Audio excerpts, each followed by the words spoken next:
जसा ना जसा गर्भाशयातून बाहेर आला तसा का करायला लागला. कधी तुला वचन दिलं होतं देवा. सद्गुरू महाराजा दुःखाच्या वेगळं केलं बापा. आणि जसा जन्माच्या बाहेर आला तसा सद्गुरू महाराजाला भुलला. मायेच्या बंधनात अटकला. प्रपंचाच्या सगळ्या वाटेत अटकला. माय बापो, सद्गुरू महाराजांचं स्मरण केल्याशिवाय, गुरु महाराजांचं स्मरण केल्याशिवाय जीवाची मुक्ती नाही. प्रत्येक क्षणी सद्गुरू महाराजांचं स्मरण करणे, नाम घेणे. त्यामुळे कोणाला वाटत असेल आम्हाला प्रपंचाचे काम आहेत, कोणाला वाटत असेल सध्या हरभऱ्याचे काम चालू आहेत, गव्हाचे काम चालू आहेत, परंतु सद्गुरू महाराजांच्या नाम घेण्यासाठी कोणतीही वेळ लागत नाही. चालता बोलता दत्त दत्त म्हणा, जो भेटेल त्याला दत्त दत्त म्हणा. तुमच्या जीवाची सद्गती झाल्याशिवाय राहणार नाही. आणि ती सद्गती आजच्या या पूजेच्या निमित्तानं सगळे भक्तजन या ठिकाणी जमले. ती कृपा सद्गुरू महाराजांची या मायेवर झाली म्हणून सर्व भक्त मंडळी या ठिकाणी आले. गुरु महाराजांचं स्मरण करण्यासाठी एकत्रित आलो. सर्वांनी नामस्मरण केलं. ते नामस्मरण आपण सद्गुरू महाराजांचं नाव घेऊन या पूजेमध्ये अर्पण केलेलं आहे की देवा, या जीवाकडून जरी नामस्मरण कमी झालं असेल, प्रपंचाच्या या सगळ्या फाशामध्ये अटकलेला जीव आहे. लेकर बाळ नातवंड स्मशानभूमीपर्यंत जाण्यापर्यंत जीवाला सद्गुरू महाराजांची आठवण राहत नाही.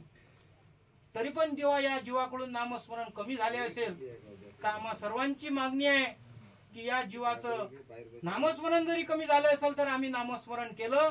ते नामस्मरण देवा सद्गुरू महाराजा, तुमच्या चरणाशी आम्ही अर्पण केलेला आहे. या जीवाला सद्गती प्राप्त करून द्या.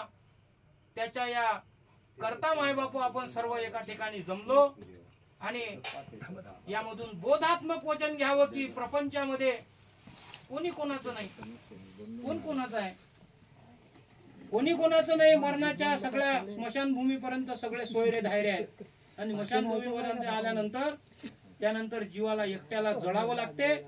आणि त्या सद्गुरू महाराजांची नामाची शिदोरी जर या जीवानं या प्रपंचामध्ये शिदोरी असेल तर त्या जीवाची मुक्तता निश्चित होईल. त्याकरता ही सगळी भक्त मंडळी या ठिकाणी जमली आहे. आणि आपण सर्व नामस्मरण गुरु महाराजांच्या चरणाला, सद्गुरू महाराजांच्या चरणाला अर्पण केलेलं आहे. निसध्याच निशिदिनी साक्षात्कारत आहे क्षणी. आनंद संप्रदाय, आपण आनंद संप्रदायामध्ये चमत्काराला मानणारे लोक नाही, आपण साक्षात्काराला मानणारे लोक. सद्गुरू महाराजांचा साक्षात्कार घडण्यासाठी नित्य नेमानं सद्गुरू महाराजांचं नाव घेणं, चालता बोलता उठता बसता काही प्रपंचाचं काम थांबवावं लागत नाही. प्रत्येक वेळी गुरु महाराजांचं नाव घेणं. त्या जीवाची सद्गती झाल्याशिवाय राहणार नाही. गुरु महाराज त्या जीवाला सोडून नेल्याशिवाय राहणार नाही. दत्तात्रय सोयरा जोडा, गया पुढे यम काय करेल बापुळा. आनंद संप्रदाय असा संप्रदाय आहे, मरणाची भीती दूर करणारा संप्रदाय. कारण जन्माची तारीख आपण प्रत्येक जण सांगू शकतो, कोण्या तारखेला जन्म झाला, पण मरणाची तारीख कोणालाही माहित नाही. प्रत्येकाच्या मानीवर मरणाची तलवार आहे. आज ना उद्या मरावं लागेल. ते मरण जर या ठिकाणी आपल्याला संत तुकाराम महाराज म्हणतात, शेवटचा दिवस गोड व्हावा याच्यासाठी केला होता हट्ट. असं हे सगळं 100 वर्षाचं आयुष्य कशासाठी जगणं आहे? त्या शेवटच्या दिवसासाठी जगणं आहे.